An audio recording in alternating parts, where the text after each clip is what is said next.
Quando observamos o mapa da iridologia, vemos que a íris foi dividida em setores.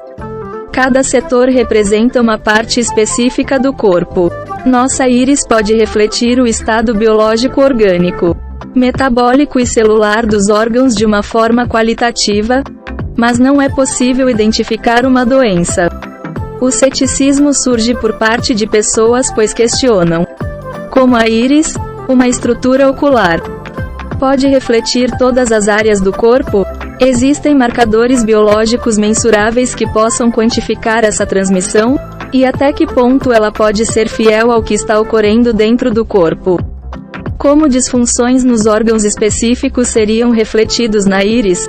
Mas essa mesma suposição surge com a acupuntura, que trabalha também com a teoria da reflexologia corporal e circulação de energia, e ela já está bem aceita na comunidade médica no mundo inteiro, pois há vários estudos indicando que ela pode oferecer resultados no bem-estar das pessoas. Pesquisadores vêm chegando a um consenso de que a acupuntura é benéfica, mesmo sem a ciência conseguir comprovar a existência da teoria dos meridianos, que são os canais de energia que circulam e interligam todo o corpo, como ensina na medicina tradicional chinesa. Mas essa preocupação legítima, ao invés de ser alvo de sentenças céticas, pode se tornar uma motivação para mais pesquisadores observarem a iridologia como fonte de estudo.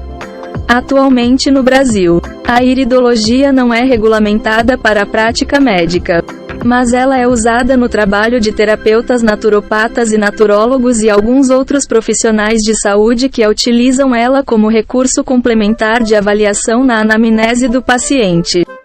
A falta de maior reconhecimento político e legislativo dos profissionais terapeutas e naturopatas no setor legislativo também é um aspecto negativo que pode levantar preocupações sobre a consistência e a qualidade do treinamento dos profissionais que a utilizam. A falta de regulamentação contribui para a falta de reconhecimento e validação da técnica. Por isso é muito importante seguir na luta para alcançar a divulgação dessa técnica e o devido reconhecimento do trabalho de terapeutas e naturólogos.